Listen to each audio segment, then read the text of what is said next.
Law and Social Justice. In this chapter, we shall read about the importance of laws in establishing social justice. It is the duty of the government not only to make laws, but also to enforce them so as to prevent unfair practices of the private companies, which can prove a great hindrance in protecting workers' interests. Laws and the workers.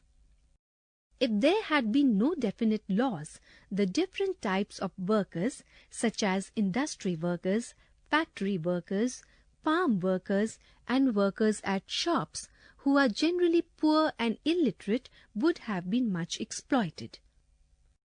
Almost all private companies, contractors, and businessmen try to make as much profit as they can. In their drive for profit, they pay very little to workers, and some of them might not pay them any wages.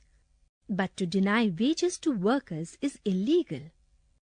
But to save the workers from all such types of exploitations, the government has passed a law on minimum wages.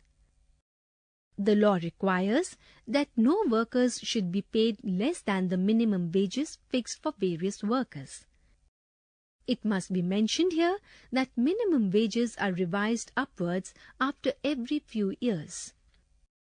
In this way, the law on minimum wage has gone a long way in establishing social justice for the workers.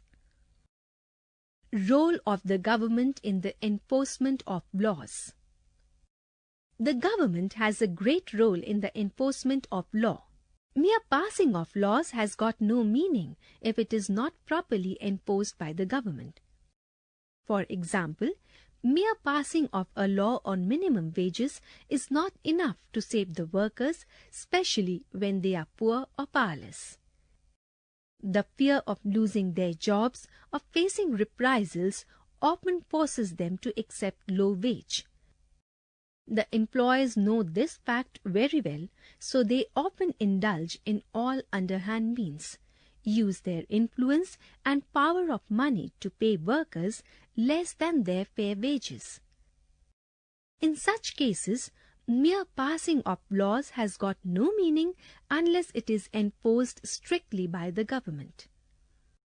In order to ensure that the law on minimum wages is strictly followed, the government must inspect the factories and working sites regularly and punish those who violate the laws.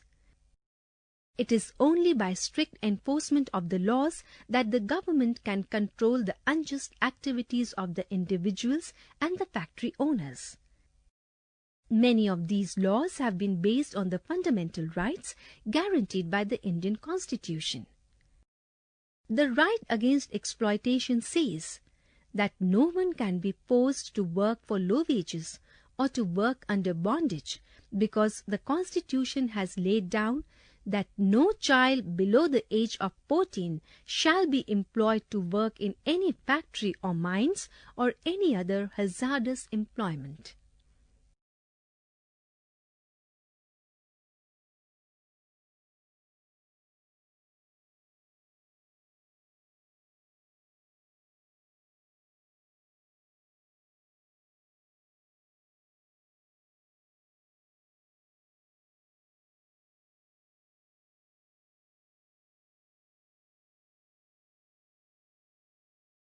The Bhopal Gas Tragedy.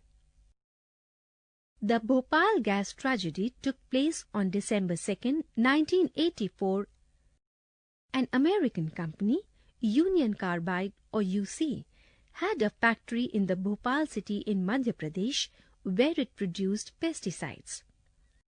On December 2, 1984 at midnight, a poisonous gas, methyl isocyanate, MIC, started leaking from this plant. Within minutes, this highly poisonous gas spread all around the areas of Bhopal, leading to cough, eye burn, and breathlessness. Within 3 days, more than 8,000 people died and hundreds of thousands were maimed. Most of those who survived, many developed severe respiratory disorder, eye problems, and other disorders. Children develop many peculiar abnormalities. Most of those who were exposed to the poisonous gas were working-class people who came from the poor families. As many as 50,000 people became too sick to work.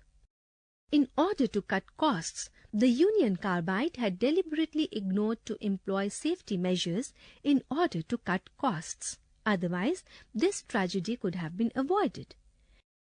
It is a pity that in spite of the gross negligence, the Union Carbide refused to accept responsibility. But the government did not sit idle. A civil case against the company was filed in a court in 1985 demanding a compensation of $3 billion.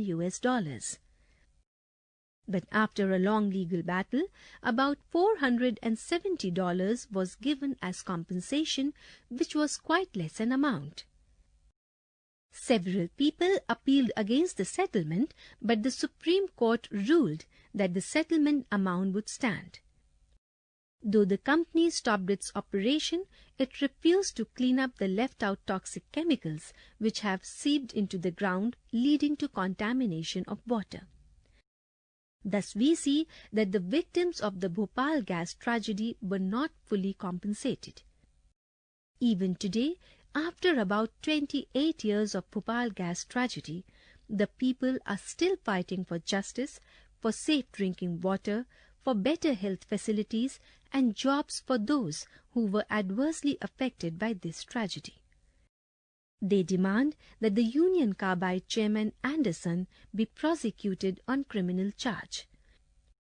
Even today, after many years of the Bhopal gas tragedy, employers still ignore safety measures in their factories and workshops. We still hear of many accidents in factories, workshops, mines due to the callous attitudes of the employers. It is the duty of the government to take steps so that no more tragedy like the Bhopal gas tragedy takes place in any part of our country.